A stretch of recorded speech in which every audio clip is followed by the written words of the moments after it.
Hi, I'm Bill McGrath, and today is the September 20th, 2010 edition of the Batavia Municipal Minute.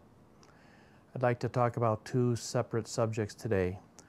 The first is about the City Council's continued analysis of a potential location for a second bridge across the Fox River. The current conversation has been taking place for almost 2 years now. It began with the City Council appointing a citizens committee to spend almost 2 years researching potential crossings of the river. They were assisted by some engineers, by some traffic people, some land planners, as well as other people they had come in to help educate them.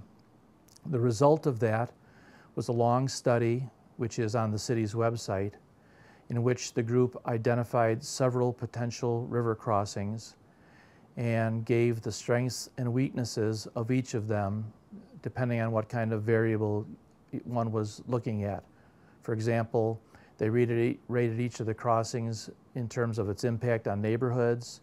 They rated each crossing dependent upon how much it helped the traffic situation on Wilson Street, etc. So they gave that report and presented it to the City Council.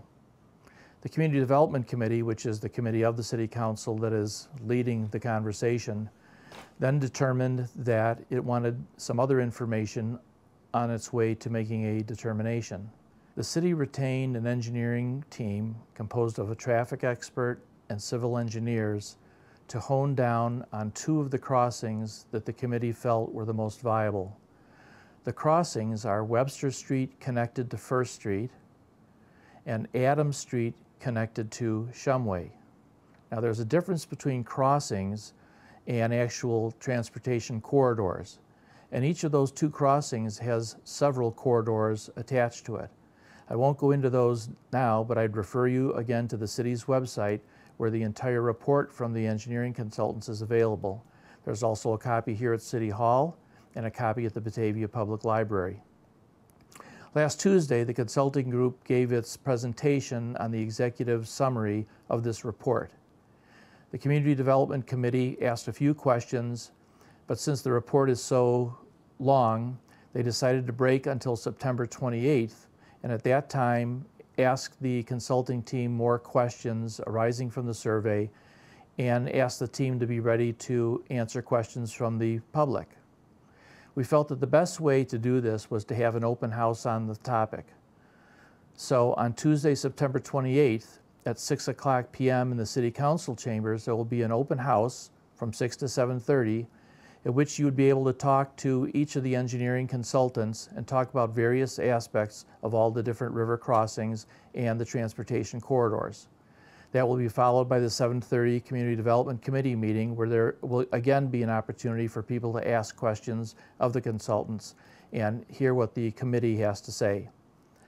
When that discussion is finished, whether it's that evening or some other evening, the committee needs to determine whether it needs some other facts to help it along, or to what extent it wants to have another public session to have input from the citizens before it makes a recommendation to the full City Council.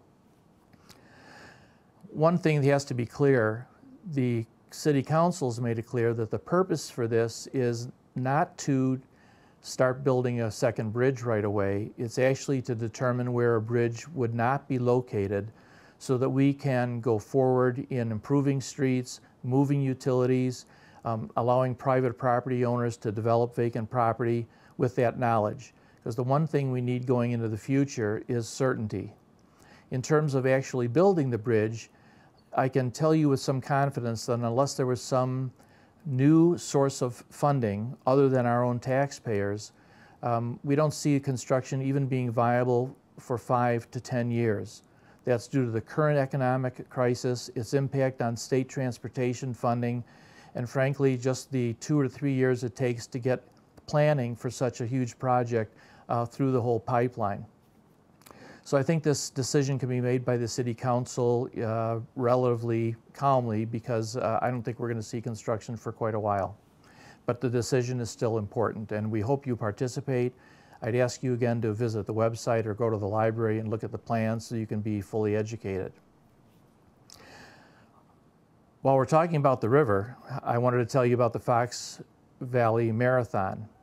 This is a brand new race. It originates in St. Charles, goes through St. Charles, Geneva, Batavia, North Aurora, and Aurora.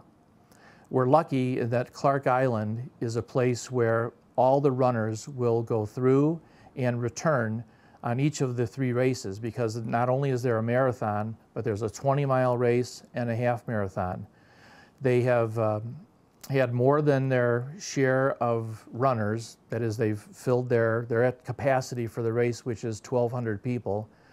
And if you want to see this race, which should be a tremendous thing, you should go to Clark Island on Sunday. Runners are expected to be using that area anytime between 7:30 in the morning and 12:15 in the afternoon, because there are 3 races and there's a lot of different speeds of runners. That's all that I have to talk to you about today, and thank you for visiting the Municipal Minute, and we'll see you next week. Thank you.